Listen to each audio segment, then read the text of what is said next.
Want to listen to this Ivory Tower Boiler Room episode and all of our Ivory Tower Boiler Room episodes ad free? Head to our Patreon, patreon.com. That's patreon.com/Ivory Tower Boiler Room for $5 a month. You get all of our ad free episodes, our video interviews, and our bonus episodes. See you there. With a musical like Hairspray, I always think of the Broadway musical secret, hidden secret is that it's subversive. You never walk out thinking about the themes directly or feeling, or if you do, you don't feel like you've been hit over the head with them or that they're trying to teach you a moral or that has any of the negative aspects of that. They have just made these themes so dramatic and so important that you absorb them. Hi, this is Andrew. So, as some of you might know, I've been such a fan of the Gay and Lesbian Review, bi-monthly magazine of history, culture, and politics that publishes essays in a wide range of disciplines, as well as a slew of reviews of books, plays, and movies, and a number of special features, such as artist profiles and the popular art memo column. Did you know we actually had two of the writers on the Ivory Tower Boiler Room podcast, Ignacio Darnad and Vernon Rosario? So if you haven't, make sure you listen to those episodes. Each GNLR issue brings you consistently intelligent, lively, thought provoking articles focused on a unifying theme and brings together the leading minds on the topic. You won't find a lot about the latest dating fads or fashion trends, though you might find articles about online dating as a social phenomenon, like Grindr, which I have some experience with, or the gay influence on 20th century fashion. Now, for a special offer, when you subscribe to the GNLR, you'll receive a free copy with any print or digital subscription. That's 7 instead of 6. Visit glreview.org. That's glreview.org. Click subscribe and enter promo code ITBR for your free issue.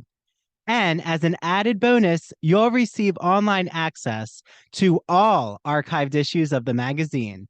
Enjoy your reading. Hi, everyone. Welcome back to the Ivory Tower Boiler Room. I'm really excited for this guest. I'm continuing our Broadway musical conversations, which happen here once in a while.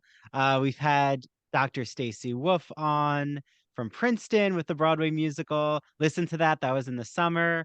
Jesse Green's been on twice. Eric Champney dissected Carrie the musical. And I'm sure, I've had actors on. So yeah, lots going on. Oh, Michael Kushner just came out right before David Armstrong. So listen to that. So yeah, David Armstrong. Oh no, I spoiled the surprise. But let me introduce who David is to all of you first.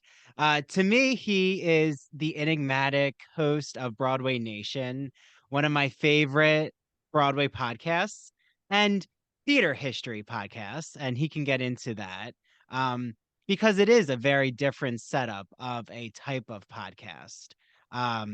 Of laying out the full history of the Broadway musical. But he is also a teacher at the University of Washington School of Drama on the history of the Broadway musical.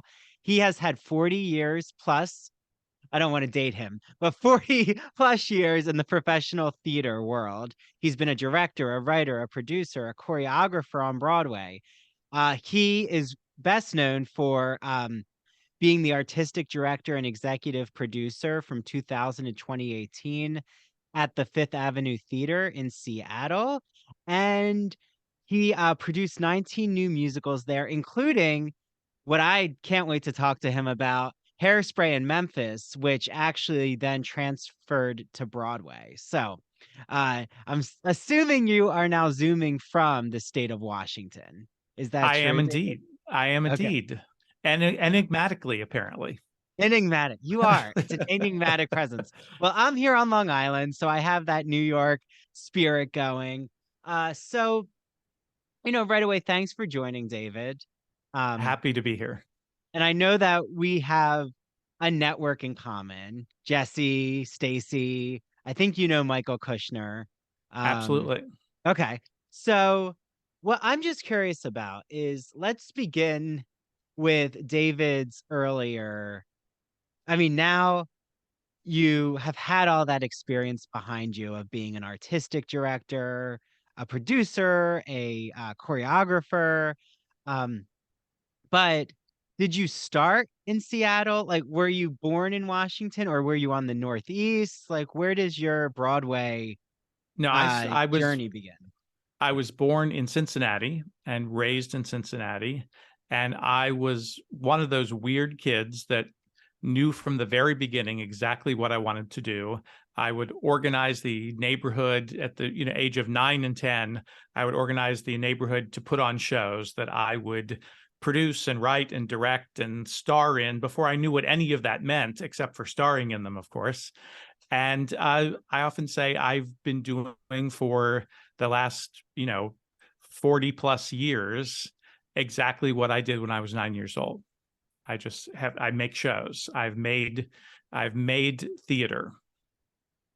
Well, I used to do the same thing when I was young. I would actually create scripts of adaptations of Willy Wonka or I don't think I did Stephen King, but I had my whole Stephen King middle school praise. And then eventually I found the Carrie musical when I was in end of middle school. It was being illegally shared. Right. And I love that experience though, that creative memories that you store. I used to dance on the coffee table. I always say Mm-hmm. if I had a memoir, I would call it Dancing on the Coffee Table. Um, but I would dance to Take Back Your Ming from Guys and Dolls in my mom's nightgown and high heels. And I think I was 3. Um, but that was my first musical I ever saw. It was my Aunt Alice. Shout out to her. She listens. She was a high school theater director, and that was one of her productions. So I still can, though, remember attending all of the musicals she put on. Like, do you remember for you, was it a musical? Was it a play? I certainly remember because, and I think everybody remembers those experiences because they're physically in your body. They're not just in your mind. It's a physical experience, which is why those memories last a lifetime, literally. For me, probably initially it was from television, and this was back in the 60s. So watching all the movies that were on TV, all the movies that were about Broadway, all the variety shows. So that was probably my first you know interest in Broadway, which you heard about a lot. And then the legend is, and apparently it's at least partially true, that when I was about 6 or 7, maybe 5 or 6, my mother took myself and with her friend and the friend's daughter, who was around the same age. We were supposed to go to the movies to see Dumbo, the Disney, animated movie, and they went to the wrong theater and we saw Gypsy instead. And Gypsy, I became obsessed with Gypsy from that moment. Had to have the cast album, had to dance on the table to on the coffee table to all of the numbers from Gypsy as well. And in some ways, the rest is history because it just, from then on, I was hooked. And, when you're a kid, when you're that age, Gypsy's is a story about kids in show business. So that's what you focus on. I'm sure that the last half hour of it was much less interesting to me when I was that age than it became much later. But I often think I certainly had taste right from the beginning. I knew what was good, and because still think that's one of the greatest musicals of all time. And then I started going, like you, to high school shows. I think probably the first things I saw were high school shows. The first professional production that I know I went to, which is also emblazoned in my head, was the national tour of You're a Good Man, Charlie Brown, which was a big hit off Broadway, and such a big hit off Broadway that they took it on a national tour like it was a Broadway show. And just very recently, I was Googling and saw who the cast of that was, and it was Andrea Martin played Lucy in that cast. Oh, So, wow. so What Yeah, an which experience. yeah. Wow. So then I was obsessed with that cast album. Cast albums were a big part of it as well, for me. And sounds very similar to you. I then, not too long after that, organized, wrote and produced and directed a show using the auditorium at the grade school where I went to. I don't remember. I'm very vague on the logistics of how all this happened, but it was called Snoopy the All-American Dog, and I was Snoopy, and we basically ripped off Your Good Man Charlie Brown without paying any royalties. Well, I hope that whoever owns the Charlie Brown estate isn't listening. But I what think they've done yeah, okay without whatever the royalties would have yeah, been. I think they're fine. Uh so what's so curious to me is, especially because you were raised in Cincinnati, like you're saying, there was touring productions. Um, Cincinnati's actually a big arts town. And it actually relates to some of the things I talk about in my class and on the podcast. It all has to do, so much of the entertainment industry in the United States is about immigration. Where did the immigrants come from, and where did they settle? And for the first waves of people who came to the United States were mostly what we call WASPs. They were white Anglo-Saxon Protestants, and they were really Puritans initially.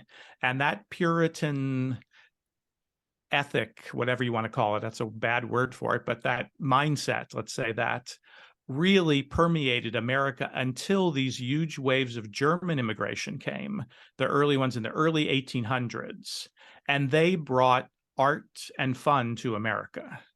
They brought music and beer gardens and all this, and they settled in New York City a lot, but then they also spread out to all those Midwestern cities like Cincinnati and Milwaukee and Minneapolis and all across the Midwest, where they had these huge German populations, and that's where the arts came from. That's where, and one of the oldest symphony, I think perhaps the oldest symphony orchestra in the country is in Cincinnati.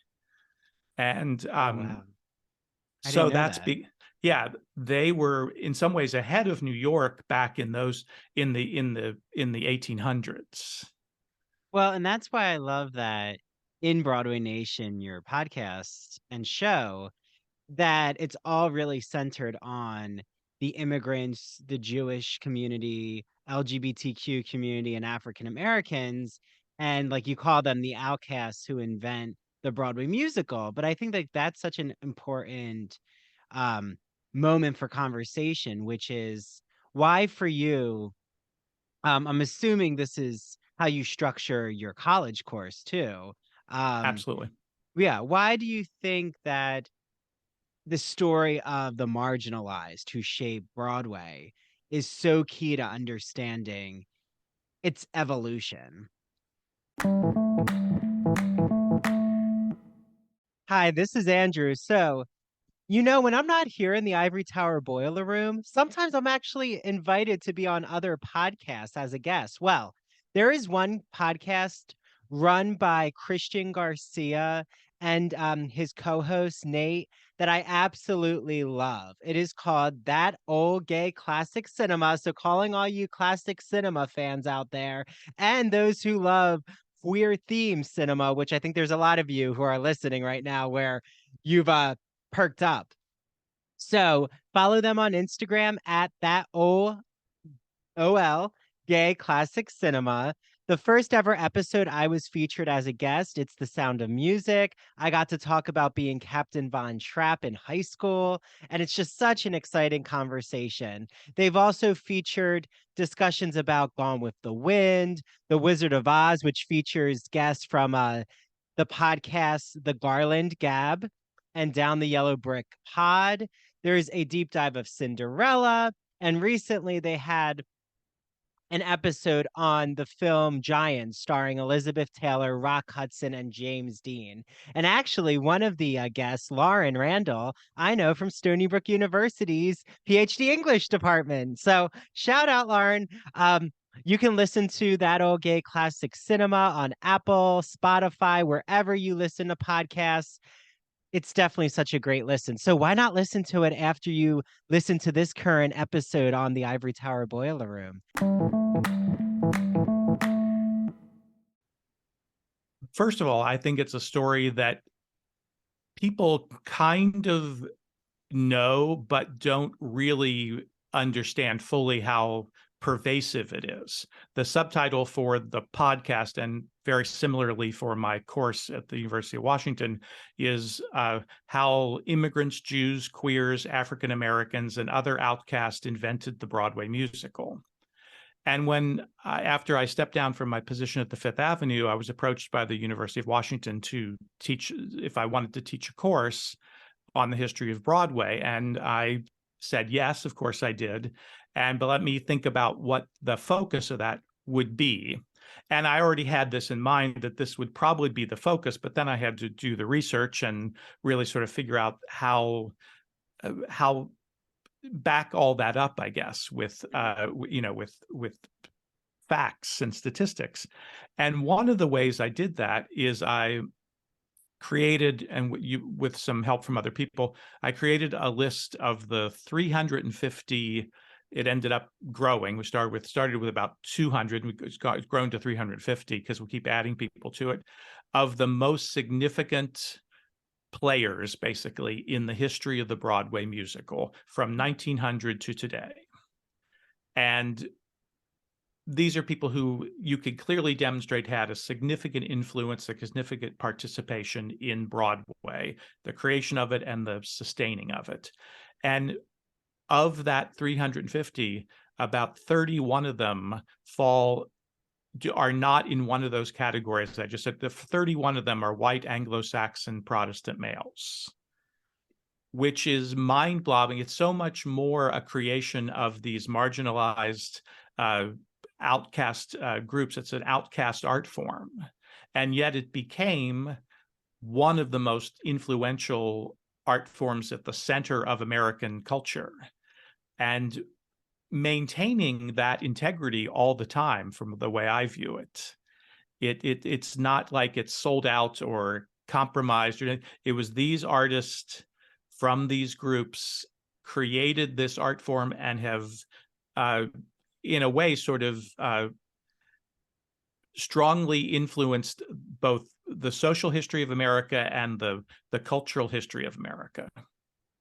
Yeah. Well, and something that really resonates, especially for all of those listening right now, um, they definitely need to listen to your opening episodes, like where you lay out the history of the marginalized groups who shape Broadway. But I do think there's a conundrum that something when I taught my literature and Broadway musical, um, there was a lot of balancing between, I mean, I focused a lot on LGBTQ narratives but did go through the golden age, um, slightly of Broadway, right? And for everyone out there, that's like the 1940s to 50s, the like big MGM musicals I always think of, with Ann Miller tap dancing.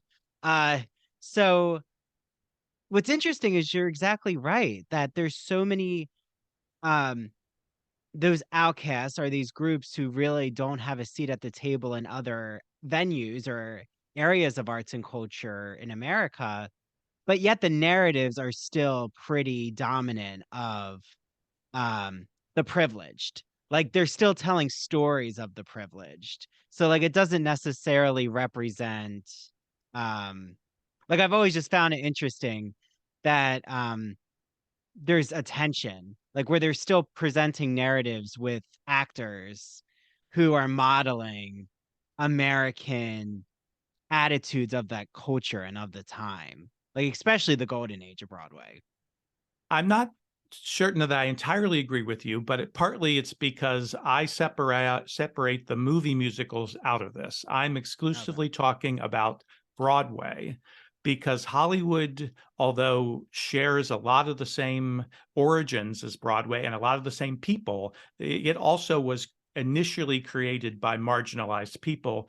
It quickly, in a way, did sort of follow a different path, a more mainstream path than Broadway ever did. a lot of Broadway musicals then would go to Hollywood, but even then they would often be sanitized and cleaned up and made more palatable for a general audience. And the big difference is that Broadway only had to please people in New York, a New York audience, or people who came to New York to see it. Hollywood had to please everybody in every little town, which is why you ended up with a production code and censorship and all the stuff that happened, because they had to please the religious right to a certain extent, is the way we might phrase it today, or at least the right-leaning religious people all across the country. And Broadway didn't give a fuck about them, didn't care about that, and didn't have to deal with that. They dealt with an immigrant audience, an urban audience, and that makes a big difference. And sometimes people are often surprised when they see the original versions of a Broadway show if they've only seen the movie. A good example is this: we produced a production of Carousel 10 years ago or so at the Fifth Avenue Theater, and I had audience members come up to me outraged that Billy Bigelow kills himself at the end of the first act of that. How dare we change the show? And how outraged Rodgers and Hammerstein would be that we had turned what was supposed to be an accidental death into a suicide. And it's like, no, they changed it for the movie. Rodgers and Hammerstein were not happy about it. This is what they wrote. This is what they wanted it to be. This is what this story is. But Yes. things got, sort of watered down along the way.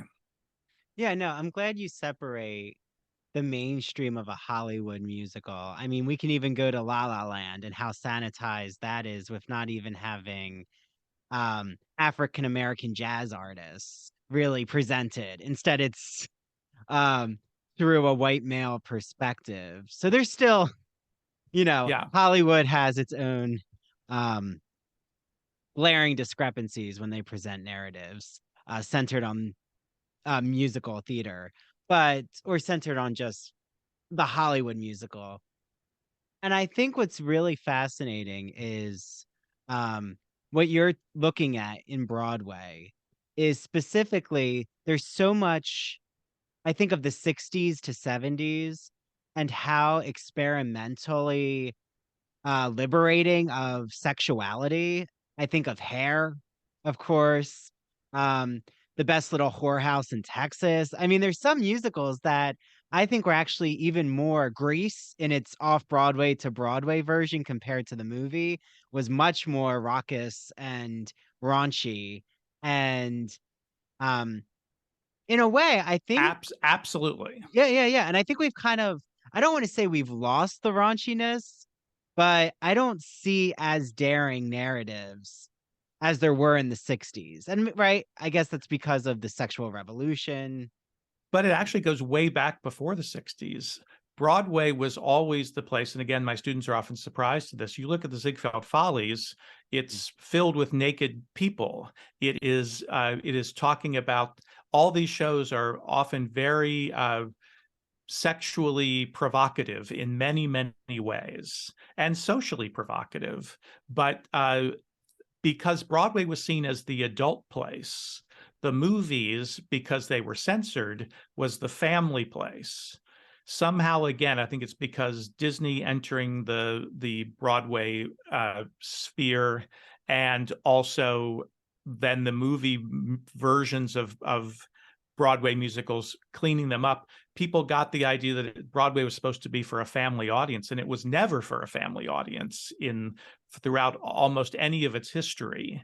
It was always a place where you expected to see racy, raunchy, not always raunchy, but always racy for the most part. And even musicals like from the Golden Age, like Pajama Game, and even South Pacific, often had elements in them that were pushing the boundaries of the time, or at least on the edge of that, that did not make it into the movie versions of them. They were, and especially one of the things I try to focus on is, and the big difference between the Broadway narratives and the Hollywood and later television narratives, is working women are at the center of almost every Broadway musical. Single working women are what the stories are about, which is the complete opposite of what most Hollywood narratives were about. They were always about the men. Broadway musicals are almost exclusively about the women.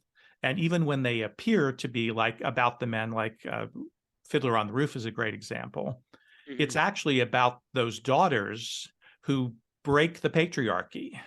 That's the Exactly. story of Fiddler on the Roof, is three women single-handedly break down the patriarchy of their community and Yeah. revolutionize it.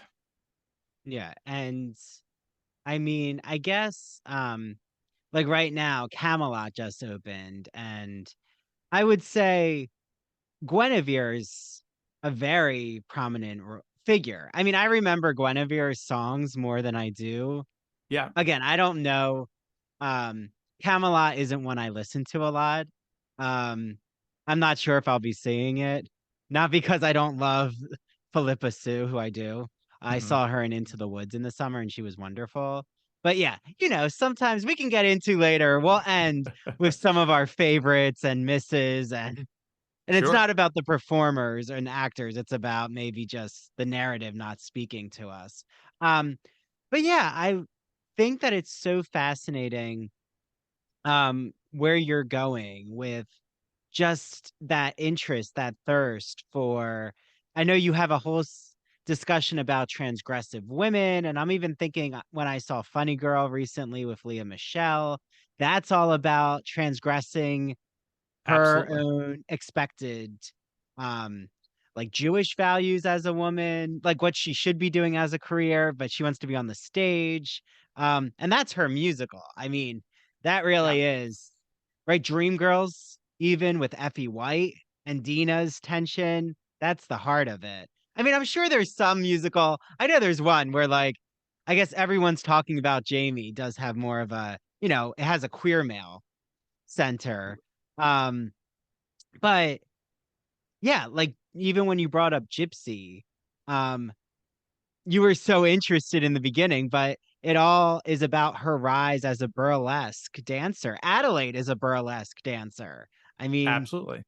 yeah, and these are 50s, 1950s musicals.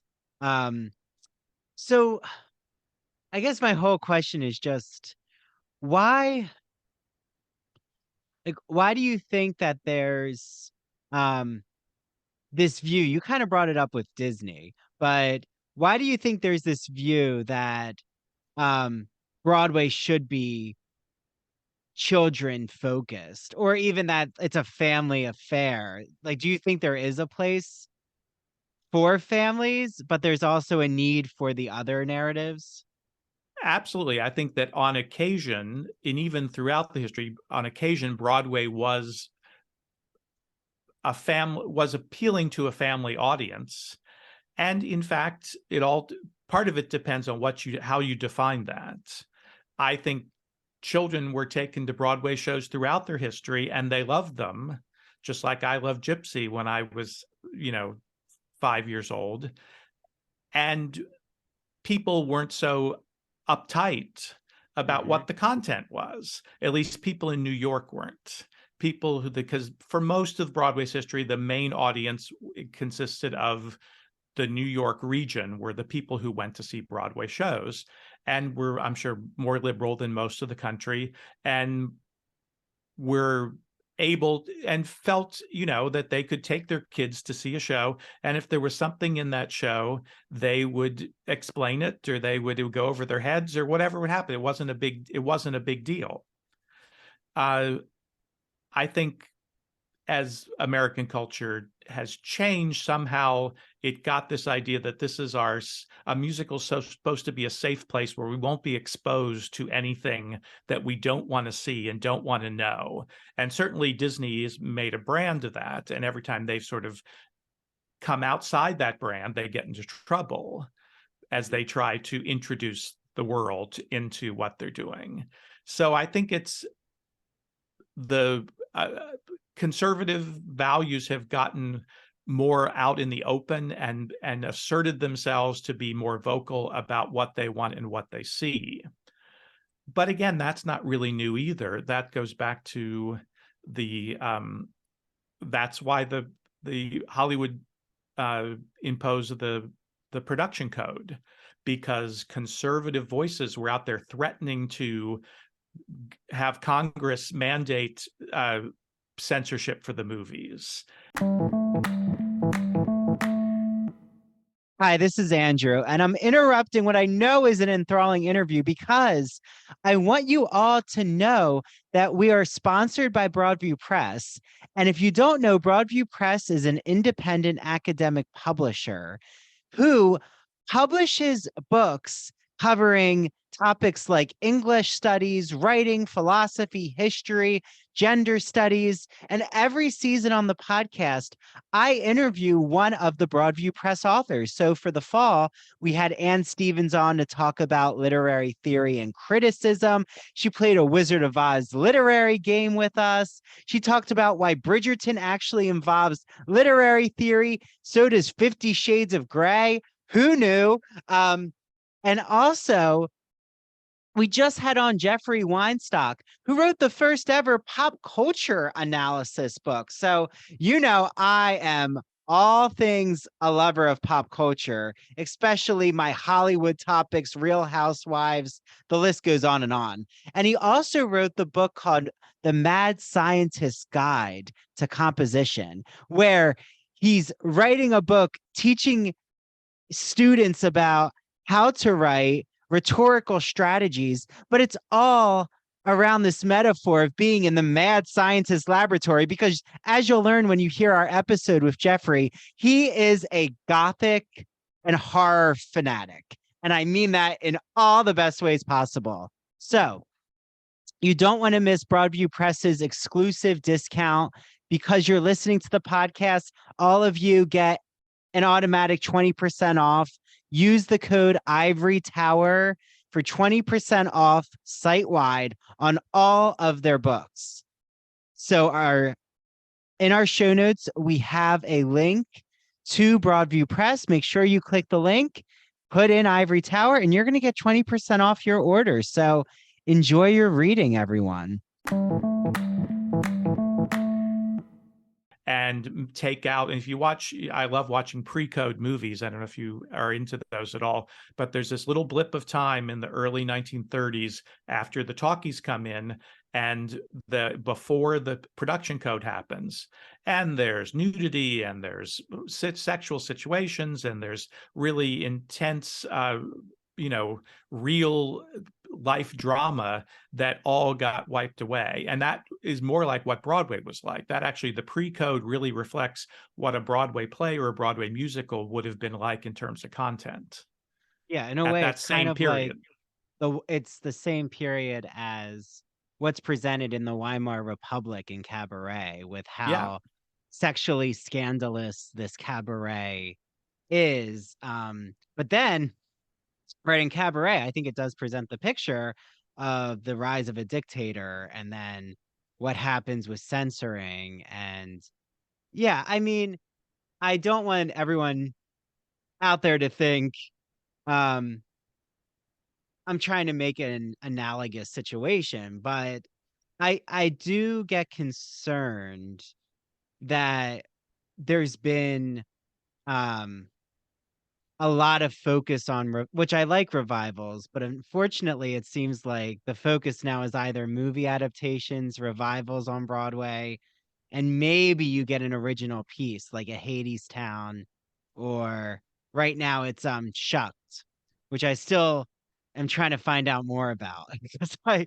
don't they're not really giving a lot of information about this. And apparently Yeah, that's the marketing strategy, and I'm not sure if that's a good choice. I've only But seen the poster for it. I have no idea what it's about or what it's going to be. yeah, a corn competition. That's what I've kind of gathered. But well, everyone out there, if you're involved with Shucked, I'm sure it's wonderful. Send us tickets and we'll see it. But I like though when you break down, David, these really important themes of understanding the musical community. I've already mentioned transgressive women, but I kind of want to touch upon the equality, social justice, and inclusion because um, something that I have noticed with especially um, teen musicals, um, and I'll use that loosely, but because Carrie is a teen musical in a way, but Mhm. it's operatic in other parts. But Footloose, definitely, Grease, um, Mean Girls now. I mean, we have a lot of teen musicals. Um, but they, for the most part, except Grease, um, the others that I mentioned were pretty inclusive of race and um the cast having like different sexuality elements brought in. Um, but do you think that Broadway now has become more racially integrated in their cast, or is there still, I mean, I know that was a whole discussion recently with Yeah. Hamilton and blind I mean, casting. Yeah. it certainly has, and it was ahead of the curve. It was way ahead of you know, what was the Hollywood Oscar so white or whatever that Hmm. movement was. Broadway was way ahead of that. Has it always been what we would ideally want it to be? No, it has ebbed and flowed. But there was a period in the 1920s uh, when there were more Black people on Broadway than there are today. For 10 Hmm. years, it was, and then the Depression came in, and that was bad news for Broadway, and even worse news for Black musicals, for Black, not so much for the talent. We go into a period there where Black artists start to be included in all kinds of work, but Black writers and directors and choreographers are are are left behind. And then it's not again until we get to the 1970s, really, late 60s, 1970s, that there's this new explosion of Black talent on Broadway in all facets: Hmm. actors, singers, dancers, writers, directors, choreographers. And there's this sort of second golden age of that happens there. But then we get to the Reagan era, and that all fades away. Part of it is because it's the same thing that happens with the LGBT talent that's happening. There's an explosion at the same time of all kinds of diversity, including uh, gay artists, Hmm. gay, and AIDS happens, and AIDS devastates Broadway and sends everything, and a lot of those artists were the ones who were championing you of all kinds of diversity as well. I show my students pictures from this whole series of shows, all the shows in the 1970s, basically, and I say, "What do you notice?" They say, "Well, there's people of color in all of these." I say, "Yeah, that's exactly right. That's how Broadway was during the 70s." Hmm. But then you get to the Pippin. Pippin. Yeah, exactly. Well, we You have to mention The Wiz. The Wiz, I think, well, really well, really brought the Renaissance in the even 70s. besides those specifically Mhm, Black shows, which absolutely were really important. But if you look at Jesus Christ Superstar and Pippin and Godspell and mhm. uh, several more that are escaping me at the moment, they all are very multicultural in their casting and in their makeup.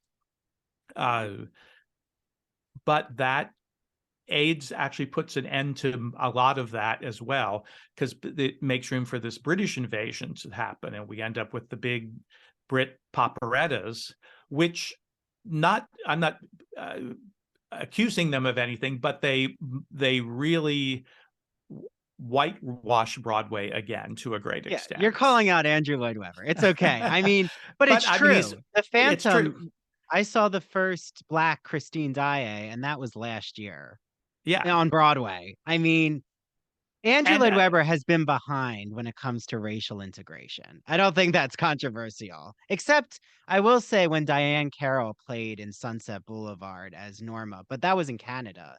I think it was in right, Canada.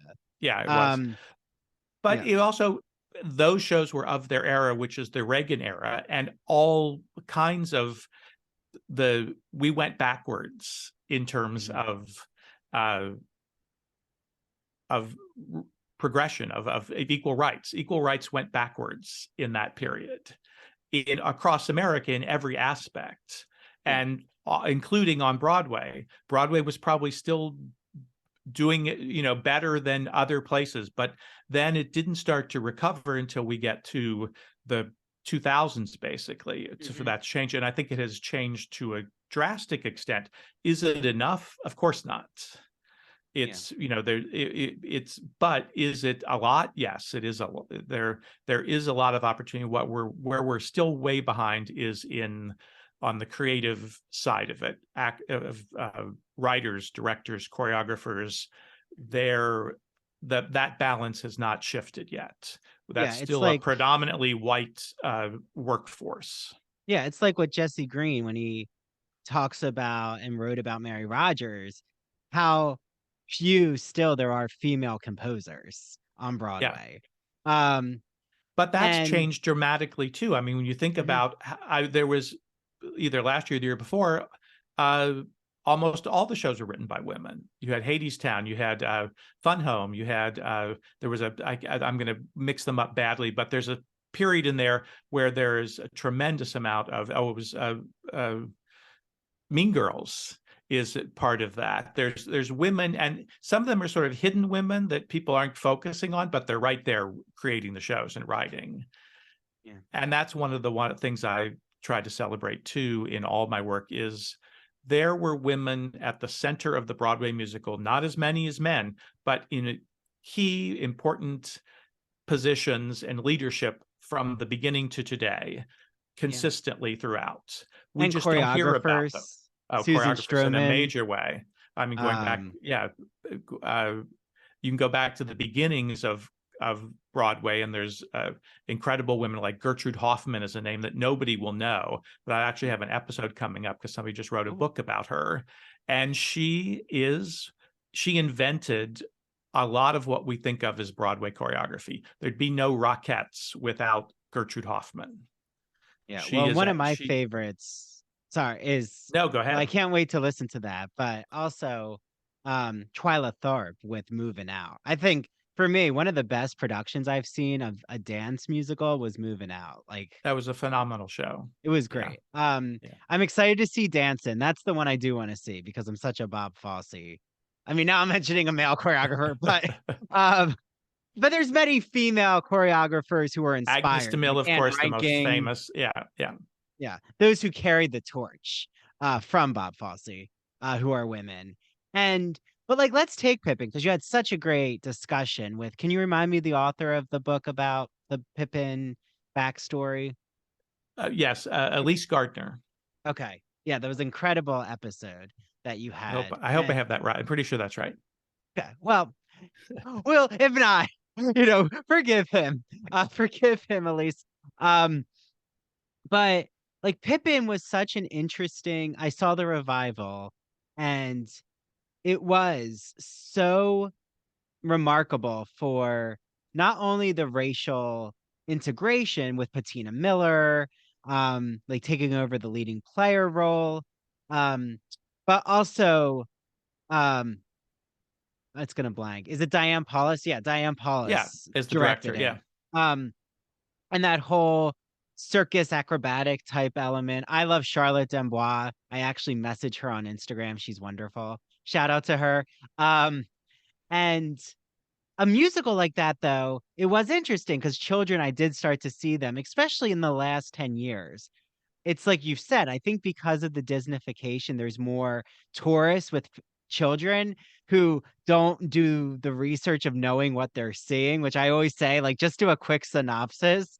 But children in Chicago, I've seen. And then I don't think that it's not appropriate because I saw Pippin when I was little. I saw, I don't know, I saw Hairspray when I was in 6th grade. I mean, I wouldn't say Hairspray is that sensual, but there's a lot of those musicals, like you said, they have sensuality, but it kind of goes over your head in a certain way.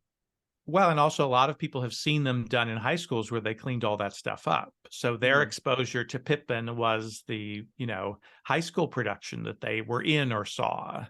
And so they're also maybe surprised. I saw the original production of Pippin. It's one of my first trips to New York, where all of those things were there. And even more, I mean, that was really a incredibly, I don't want to say raunchy, but it was a very sexually in your face show. Mhm. And that's one of the other things that my students comment on when they look at these pictures of shows from that period is like they say nobody's wearing any clothes. And I say, yeah, that was the 60s, that was the 70s.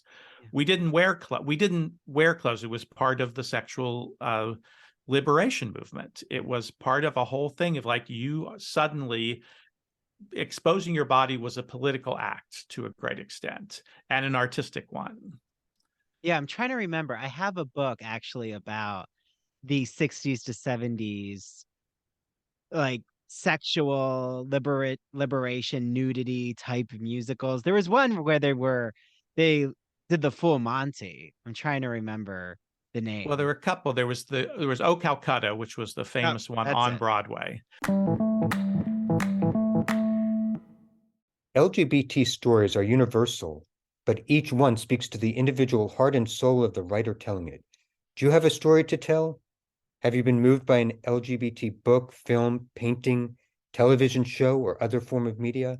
If so, the Gay and Lesbian Review wants to hear from you. The G&LR believes in bringing awareness to queer art and artists through reviews, commentary, and thought pieces in which the author relates their personal lives to a particular piece of art, a novel, a movie, or what have you. In addition to the articles published in the print magazine, the G&LR also publishes articles on its blog, as well as personal essays on its popular Here's My Story section. This allows people like you to share their own experiences with our readers. To learn more about submitting either to the print or the online edition of the G&LR, visit georeview.org. That's GLREVIEW.org. And scroll down to the bottom of the page to find a link to their writer's guidelines. If you have questions, email me at stephen.hemrick@georeview.org. The GNLR can't wait to see what you have to say. And then there was a one that ran off Broadway for years called Let My People Come, which was also very much in the same vein. It was a sexual liberation musical review, basically, where most of the cast was naked through most of the show. And what I'll never forget, because I actually saw that show too when I went to New York. I was, a high school student maybe, or a little more. And the cast this was in a tiny off-Broadway theater. And as you left, the cast would line up and you'd have to go down between all of them naked and shake their hands and say, "Hi, nice show," and all that kind of stuff. So it was a big political statement they were making. Oh my goodness. Like, there's nothing wrong That with is this. funny. There's nothing wrong with being naked was the message of that show. Yeah, and now we have like the only kind of equivalent is Naked Boys Singing, which is basically a bachelorette and gay fantasy type musical as an experience. But I, want to go back to Hairspray because it really, like, from your analysis, in your beginning episodes of it, um, and knowing now that you were at the Fifth Avenue Theater when it actually, so it was in its beginning stage. Like this was the first ever um version of the We did the world script, the premiere of music. Hairspray. Okay. Yeah. Okay. So how much did it actually change from the Fifth Avenue to Broadway? Of the, as you said before, 19 new musicals that I was involved with at the Fifth Avenue that we produced there, and 9 of them went to Broadway, Wow. which is an That's a lot. incredible track record. Hairspray unusually probably changed the least because it was the show out of the box from the first time you read the script to the first time you heard the demo. I remember being sent the demo tape and the script. It was ready to go. It just for whatever reason, those part of it has to do with the producer, who was Margot Lyon, was very smart and put together an incredible team and really cultivated them and managed them. And most of them had never done a Broadway musical before at that point, but put them together with, very talented people like Jack O'Brien, who was the director, and Jerry Mitchell, who was the choreographer. It was a very smartly put together team, and they were just able to do it well the first time out, which is not typical and is not a model. You can't make that happen. It just happened to be that way. But there were still some big disagreements because I will never forget the first time it was ever in front of an audience, which was at the first performance at the Fifth Avenue Theater. It had never been performed anywhere before. And there was a lot of worry among the producing team, especially Margot, and conflict with the writers about the song "I Know Where I've Been," which is the big dramatic number that Motormouth sings toward the end of the show. And now we know it's a classic, and now we know it ties the whole show together, and now we know you couldn't imagine Hairspray without it. But at that time, that wasn't at all clear, and there was some concern that it was going to be too serious for what was a very wacky, light musical comedy in many ways, even though it has serious themes at the heart of it, very serious themes, and it tackles all of them so brilliantly. But that was not clear that the audience would receive that well. It was worried that it was going to feel preachy, that it was going to feel like a sledgehammer about, here's what this show's about, and we're going to teach you a moral now. It just wasn't at all clear. And there was back and forth between Mark Shaman and Scott Whitman, who were the songwriters, and Margot Lyon and the other producers, about whether it could be in or not be in. And they had it in one workshop, and they took it out and they put it back in. And finally, they made an agreement that they would at least perform it at one preview, at the first preview, and then everybody would assess it. And I love this story because Margot told this story about herself afterwards, knowing what we know now about Hairspray. But at the time, she was adamant that song was just not going to work, and it was going to kill the show. So, or at least not kills the show is too strong, but it was going to disrupt this momentum that she knew the show was going to have. Yeah, slow down the pace of the show. Yeah, especially at the 11 o'clock spot, which is what it was, to then you wouldn't recover from that to get to the thing. So I'm sitting next to her at the very first preview, and we've discussed this a lot by this point. But so the curtain goes up, first number, Good Morning Baltimore, as we know it. Almost it has a little opening to it now that it didn't have then. It just sort of started right with a bump, bump, bump, bump, bump, and she's in the bed, and the audience laughs. There's this big laugh right at the top of the show, which was great. And at the end of that number, the audience went crazy. Now, you have to remember, this is an audience coming to see a show they know nothing about. And Hairspray is not a very famous movie at that point. It's sort of a cult movie. Nobody in the show has a strong Broadway presence. Even Harvey was not as big a star then as he became from Hairspray. So there's really no expectation except we're going to see something called Hairspray. And if they knew what it was and they knew who John Waters was, that was more likely to be a negative than a positive for many people. Because when you think about John Waters, you think about, Pink Flamingos and things like that. So anyway, the audience goes crazy for it. And then every number in the show, the audience goes crazy for it, just screams. And then finally we get to, and the first act has gone brilliantly, and then the second act has gone really well. And we get to that number, and Margot and I just sort of look at each other, and she starts to, Mary Bond Davis, who was the original Motormouth, who was fabulous, launches into it, and it starts to go, and you know how it builds. It has that incredible build. And at the end of the number, this is the way I may have, embellished this in my mind, but this is how I remember it. There was this moment of like silence. And I thought, oh, the numbers, they're right. The numbers dying. I thought it was great, but the numbers dying. And then the audience burst into the biggest ovation of the night so far, just went crazy. And Margot turned to me and said, now we'll never get this number out of the show. But I love that kind of process, which is you really need to listen to the audience. Like that's what theater makes it so special, is because the audience is part of the recipe. Like you need to respond, and it's a call to action in a way from just the actors' own energy and how they're receiving their own performance. So no, thanks for laying that out, David. Oh, and I did want to And know I was just saying, you're absolutely yeah, right. You don't know until the audience is there.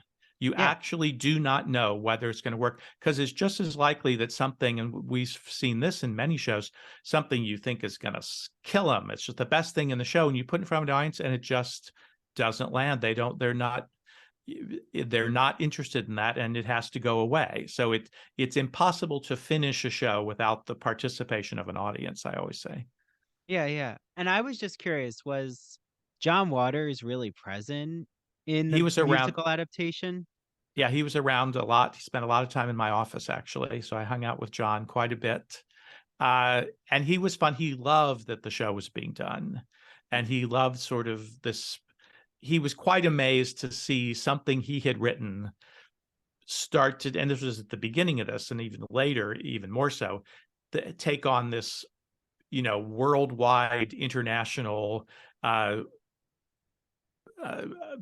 audience that no one would have predicted anything John Waters wrote would have that wide appeal. Yeah. So he Well, loved it. I absolutely loved Crybaby when I saw that musical. And I'm so sad that Crybaby didn't capture its um audience. And I think Crybaby could have, there's always a chance every musical can be redone in a different, find that Absolutely, yeah. audience. Um but as we're nearing the end, which hopefully, I'll have, we'll be in touch, David. You'll be back on, or I'll, you know, make an Anytime. appearance somehow. I know we'll continue our discussion. Um, but I'm just curious, um, what musical do you feel um best speaks to, I don't want to say the themes you lay out, because that sounds so didactic, talking about, hitting someone over the head with a moral, but which which musical do you think you've always returned to for its material, because there's always a layer that you're learning from it? Like there's something in it that just um speaks to that magic of Broadway and the outcasts type narrative. I mean, there are several that combine all of the themes, the three main themes. Hairspray is certainly one of those that combines all of those themes. And with a musical like Hairspray, I always think of the Broadway musical secret, hidden secret is that it's subversive. You never walk out thinking about the themes directly, or if you do, you don't feel like you've been hit over the head with them, or that they're trying to teach you a moral, or that has any of the negative aspects of that. They have just made these themes so dramatic and so important that you absorb them. Hey, Ivory Tower Boiler Room listeners and true crime friends. You've heard me gush over this incredible woman and her beautiful products. I'm talking about Mandy Made It. Mandy makes customized and original crochet and pre-cut goods. They are the perfect, unique, one-of-a-kind gift for literally anyone in your life.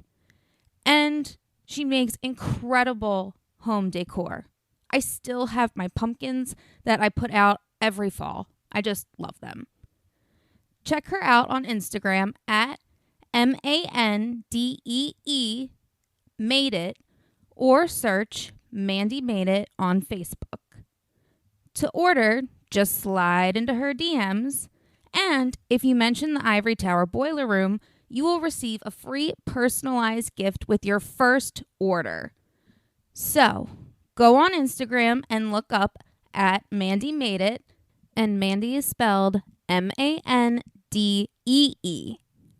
Again, her handle is at Mandy Made It, Mandy spelled Mandee, and order today. And I think that has been that musicals have actually changed the world. That's the final subtitle of my podcast, is and how they changed the world in the process. And I think musicals have had an effect. Of course, you can't document it, but I would ask, well, where would we be if we hadn't spent all this? If millions of people hadn't absorbed these messages over and over and over again. So that's one. Fiddler on the Roof is another one that just is so rich. And I'm always amazed when I show it to my students that most of whom have never seen it before, don't know what it is. And they walk away so engaged by the immediacy of the story and how pertinent it is to our lives today. And of course, that's a story that's set in a very specific, antiquated world in a way. It's set in a shtetl at the turn of the century in this very closed society. But it shows why these musicals can be so, because that's the most popular musical in Japan. Mm-hmm. Who feel like when they first did the show over there in Japan in a Japanese production in Japanese language, Joe Stein, the book writer, went over there to see it. And he got there and the producer picked him up and said, I've been wondering, how do Americans, I don't understand how Americans relate to this show. It's so Japanese. And they saw it as being their story. It's universal. Yeah. It's so universal. It's specific and universal. It's the specifics that make it universal. But the themes that are behind it, because those themes of tradition and women's liberation, and which is all of them are very pertinent to the Japanese world at that time and even today. Those are that tension between how do we maintain these traditions and how do women especially assert themselves in the world and liberate themselves, and how do we find that balance between allowing that to happen and not losing our culture in the process. Yeah, so that's another big one. Trying to think if there's those are the first two that jump off. First three that jump out.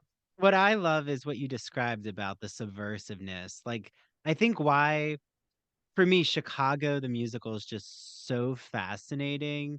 I love Candor and Ebb musicals, but Cabaret, but also Bob Fosse directed, choreographed musicals, Pippin, where you're really, with Chicago, you're falling for these murderesses. And it's all about the critique of celebrity culture, of, that it's a publicity campaign and that it's all done through their triple threat performances. I think is just so there's always this underbelly tension, but you are just dazzled literally by the razzle dazzle of the court drama.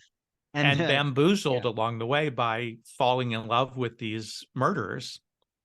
Yeah. Who can get it just, and you're right, it's about celebrity culture. If you're a celebrity, you can get away with anything, which we have seen played out. It's, that we've gone beyond satire with that, because we've seen that play out in our presidency, among other places, where you just can be famous enough to do, the message of Chicago and, Donald Trump's statement that he could shoot somebody and still get elected is the same story. Yeah, not being held accountable because of who you are in the society. Yeah. And they're the genius of Chicago, and Candor and Ebb and Fosse wrote the book for Chicago, is that they're questioning that. It came out of Watergate. It came out of a time in the country where people were really questioning, and in many ways, Chicago has the culture has caught up with the culture in a way, or the culture's caught up with Chicago. It's become more clear what the shows are, more pertinent in a way, I guess is the way to say it. Yeah.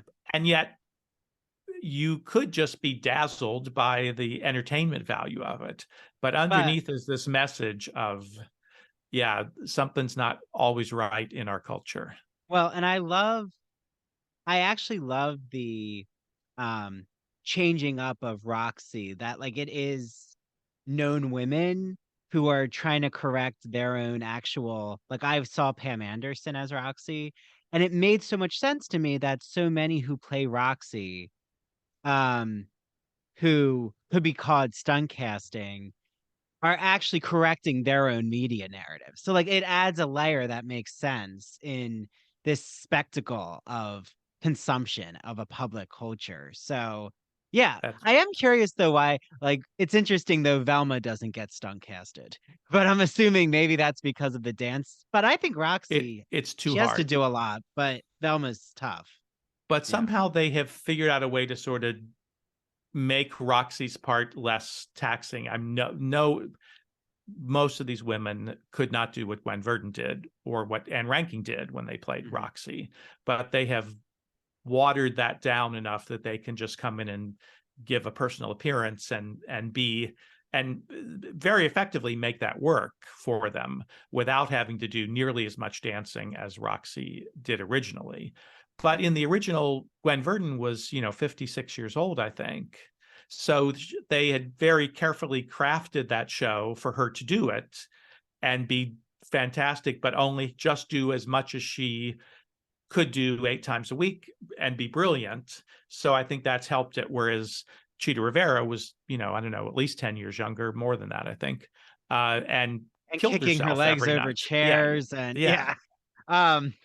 Well, yeah, we'll see. I mean, I have to But say, I I love love. that idea, that intersectional idea of the story. What's the woman that the stars that are going into the show is somehow telling a story that's related to the show in its own way is really fascinating. Yeah, because of their own public spectacle with Yeah.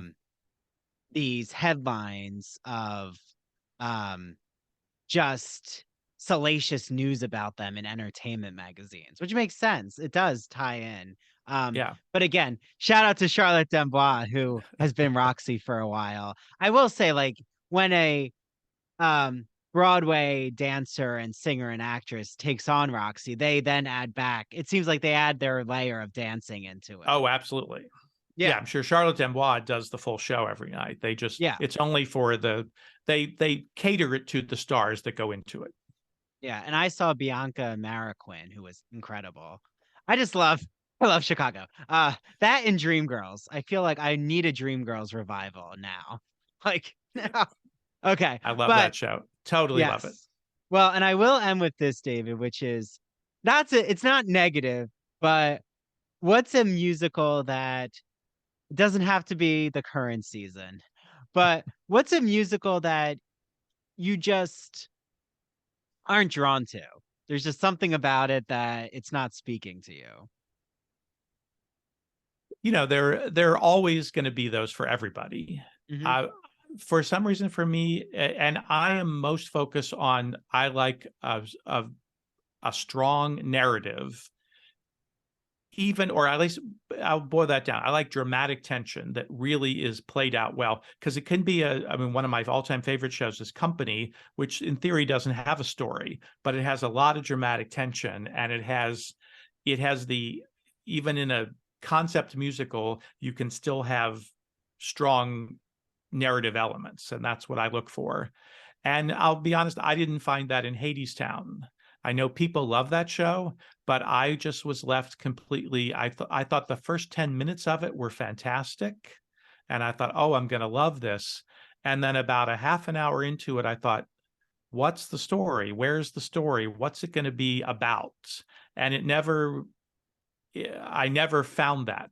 I never found the story of Hadestown to get interested in, and I never found characters to really to pull me in. I'm very happy that many other people are loving it, and I think It Yeah, speaks to different people. Like for me, exactly. there's one musical where I was going to walk out on Broadway, and that's the only time I ever felt like that. I didn't, just because I find that I'm offending the actors. But Yeah. Finding Neverland, I'm sorry. I mm-mm. You It know, I was actually not doing it for me. I missed that one, so I can't weigh in on that one. But for Yeah. some, it's one of the very few shows in the last, I don't know, 40 years that I did not get to see, but for some reason I missed it. Yeah. Well, they went in favor of spectacle on stage instead of narrative. And for me, when you're just shooting off fireworks, it doesn't Yeah. do it for me. Um, but also I'll say Andrew Lloyd Webber, I love the Phantom of the Opera, but when I keep seeing it again, like when I revisit it, um, it's hard for me to see more nuance. But again, I like Phantom.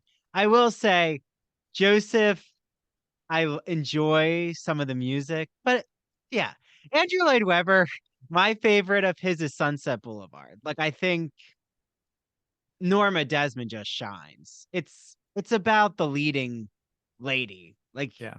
for him. My favorite is Evita. I think Okay, Evita, yes, I Evita never too. tire of Evita. I'm always fascinated by it. And that I think it's the most successful I like his Tim Rice shows better than I do his later shows. Part of the only thing I'm not so crazy about uh, Sunset Boulevard is I just don't think the lyrics are very good. I Mm. think that Andrew Lloyd Webber got to a point where who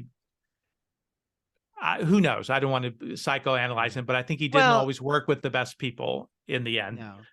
But he does a good I've noticed he cares a lot about in those musicals the crossover into the pop realm. So like Dame Shirley Bassey has an incredible album about Andrew Lloyd Webber. Like Yeah. it was always No. for him to cross over, which is an I'm interesting model. excited to see Bad Cinderella, which is his new show, and especially because David Zippel is doing the lyrics, and David Zippel is a fantastic lyricist. Mm. So that's a great combination, hopefully. Yeah. You can let me know, David. Let me know. By the time this comes out, probably you've seen it. So please let me know. I'm not seeing it, but that's just my own. Uh, I'm gonna try to see the new Sweeney Todd. Uh, so I'm a yeah, completist. I have to see them all. yeah. Well, that's good. Someone has to do it. Yeah. Uh, okay. Well, thank you, David. This was wonderful. Thank And you. My pleasure. yeah, I feel like we hit all the different themes. So many musicals were talked about. Maybe there'll be a revival of Applause eventually, but I think it's kind I of would love that. I would love it. And I know everyone says, but it's so stuck in the 70s pop. But So make hey, it why can't set we it in the have that? 70s. Yeah. Exactly. It Why can does be it in the have to be 70s. updated? It doesn't have to be. It can be in the 70s. Not That's everything one of has to be 2023. exactly. No, Okay, well, thanks. I'm a Yeah. big fan of that. I'll be with you when we do the revival. Okay, yeah, let's do the revival. Let's find Meryl Streep. I keep saying bring Meryl Streep back. I'm sure if I mean Meryl does like to be on the stage, but I don't think she wants to do a long run. No, no. Excuse me. Yeah, but someone will. Yeah, It exactly. will, the path will be paved. Thank you, David. Thanks to the audience. And oh, make sure you listen to Broadway Nation with David Armstrong. Yeah, and I can't wait to be in touch with you again. Thank you. Likewise. Okay. Bye, David. Bye-bye. Thank you so much for listening to the Ivory Tower Boiler Room. This is Andrew Rimby, the executive director. I want you all to follow us on social media because there's so many video clips that we share and so many photos about these episodes. Follow us on TikTok and Instagram at Ivory Tower Boiler Room.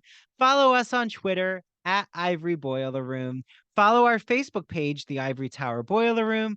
Join our Patreon, patreon.com/Ivory Tower Boiler Room. For $5 a month, you get ad-free episodes, our video interviews, the True Crime and Academia bonus episodes, and all Ivory Tower Boiler Room bonus episodes. Thanks for buying a coffee for me. And thanks to an amazing team. Thanks, Mary. She's our chief contributor. And thanks to the Ivory Tower Boiler Room Spring interns, Andrea, Caitlin, Sarah, Sheila, and Rosie. See you all again in the Ivory Tower Boiler Room.